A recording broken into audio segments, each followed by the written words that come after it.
It's a really important day for Mercedes-Benz India. It's the arrival of the EQS. It is the car that everybody has talked about. It is world luxury car as well. And it's also the arrival of the first ever electric AMG to the country. Let's talk about all of this with Martin Schwenk. Wonderful to see you. Good to have you with us here to the launch. You always keep us busy with lots of launches, but this one is really extra special, so congratulations. Yeah, for us it's very special. I mean, we don't often have the opportunity to introduce a car vertically. Yeah? Usually they move in horizontally, so this is very special for us in meaning and by strategy. You know, when the international campaign first broke and you saw this car sort of floating, the significance of it was to give a message. It's a message about the future, of course, it's a message about technology, but it's also about how different this is from everything that the company has done up to this point.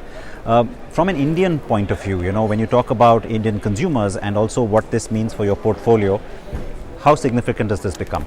For us, this is really like setting the tone for our electric offensive, which we are starting now with the AMG and the top end of what is possible. And we believe this is the benchmark in electric cars, in electric performance cars with the AMG EQS 53 here. I really think this will set the tone and is there to define also our journey going forward. We come with the EQS now.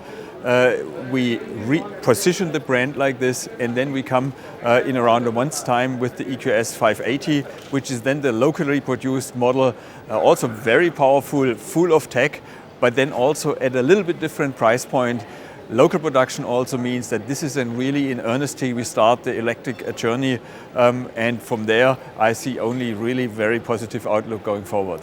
And then you have the EQB. You already talked about that today. We have the EQB that is around 3 months out, yeah, and completely different segment, yeah. So whilst we position now the brand, we come with the high performance, we come with practical cars.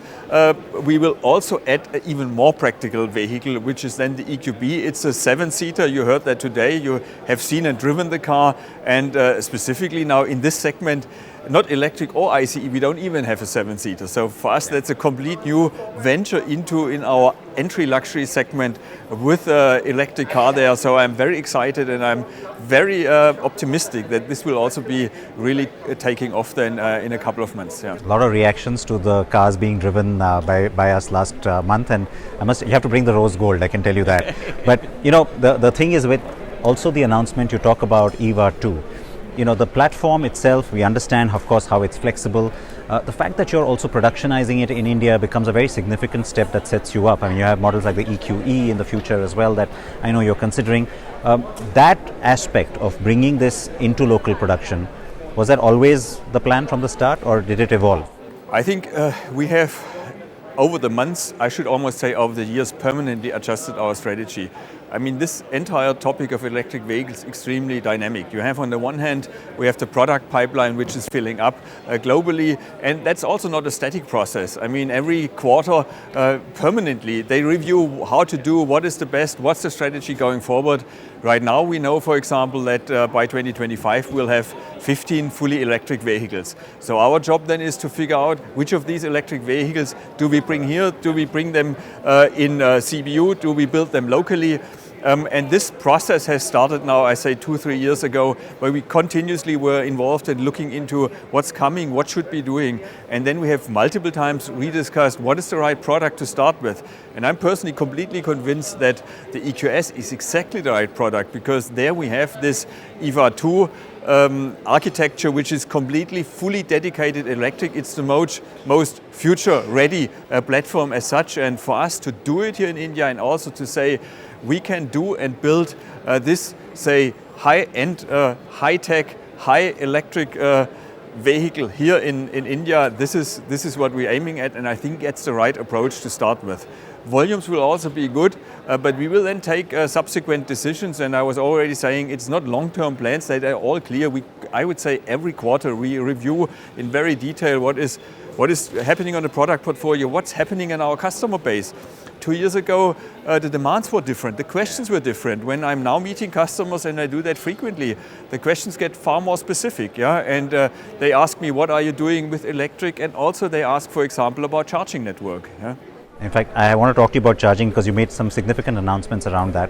But I have to tell you that, I spent little more than a couple of weeks in the UK, and it was staggering how many EQAs, EQBs, EQSs I actually saw in traffic. I'm not trying to draw comparisons between our markets, but it's just showing that, people are ready. This is already here. This is not something that's going to happen. Charging network, you mentioned, that is something that you have talked about. You've said that you will have the largest OEM-based charging network by the end of this year. Why was it important for someone like Mercedes to do that? That's another question we were discussing for a long time. What should we be doing? I ask this also because, customers typically of a profile like this, they would happily set up chargers at home. This is also, quite frankly, what I thought 2 years, 1 year ago. But we had now multiple discussions with our customers, and a lot of them have the question mark, what about charging? Logically, we think if you charge at home and you have a car, this one does 580, the EQS is around 720, the EQS 580 kilometers autonomy. Even if you have aircon on and whatever, you will reach most of your destinations, what you want to do within a day. But still the question is there. So what we said, okay, now let's address that question and let's really come forward now and say, we did a full review of all India. We looked into all traffic routes that are usually been taken, and we looked in where should we put one of the ultra-fast chargers to make sure that for the travel from one city to another city, you're covered. Whether you need it or not is another question. But we said, okay, let's do that. It starts the story at least. Yeah, and here it's clear the intent is not the story. Here the intent is really to get it in use. And that's why we also said, okay, everyone who comes gets in the first year free of charge a full charge.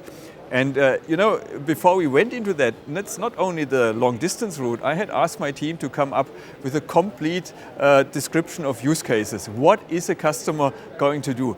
And we say, okay, we have these travels, but we will also have, you go to a Palladium mall in Mumbai and your driver will drive the car and charges it for 3 hours maybe. Yeah, you maybe in you're visiting and in the vicinity where your friend or your family member stays, there is no appropriate charger. Again, you can either yourself or you can ask your driver or whoever wants to. I would think you find even volunteers amongst your family members, who would then drive to a Mercedes outlet, and then we have said 24/7 there is someone who attends to you. So the idea is to use the charging network at the same time to learn together with our customers what do we really need, because until you do it, it all remains theory. So one last thing which I want to talk with you about, because while I know that a lot of us get very excited and this kind of dominates headlines, to talk about electric, let's face it that when it comes to the majority of your sales for the foreseeable future, ICE will continue to play a huge role. So what is your focus, or what's your input back to headquarters as well in terms of the kind of product portfolio you want to still keep going on the ICE side? Let me say it like this: we believe India is a market where we have where we can have quick adoption to electric vehicles. We have today, especially for your brand, yes. Yes, we have today announced that we think in 5 years we'll be around 25%. It might even be more. We don't know how things are actually developing. Already mentioned, we look into that really frequently to see how and to chart the way forward. I think this is the first signal we are giving. Whatever global is doing in preparing the electric vehicles, we are ready to review and take over. So, and that is, I think, very important. On the other hand, you're completely right. Even if I have 25% of electric cars, there's still 75% of sales which is not electric. So we have, of course, a continuation to review which cars we bring, and we will not discontinue any car we are having, and we're still doing launches of new cars. You will see a GLC, you will see new E-Class coming, because we believe it is still some time till we have an actual tipping point. So we will run in parallel. Whilst we run these electric cars in, we will still have very strong legs to stand on when it comes to ICE cars. So I think, when I say 5 years, and then if I say 7, 8, 9, 10 years, I think it will go even faster, because what you mentioned from the UK, as soon as you see more cars on the road, as you have more customers, more friends, more family members, this is accelerating then. And then there is more confidence in the products themselves. So I think it will go step by step by step, and then it gets faster and faster. in that sense, let's start nurturing that electric field. But let's not forget, at the end, a large customer base and ourselves are living off and with an ICE engine for the foreseeable future. And I would also want to say there is no intent and there is also no statement that would pull the plug of any sorts. We'll continue with our petrols, we continue with our very clean diesel engines, and this will run in parallel to a ramp up of the electric vehicles. And you know that makes me very happy as well to hear that. Of course, I know this already. So, you know, when you talk about 25%, 75%, the hope also is that the market continues to expand, you know, so it's a larger number of vehicles overall as well that we hope for. That is for sure so. Lots to keep you busy, Yeah, lots coming up, and you mentioned all the upcoming models, so we look forward to that. But once again, many congratulations on this. Thank you, to you and the whole team. Thanks again for joining. Yeah, thank you, Sid. Great to see you. Thank you.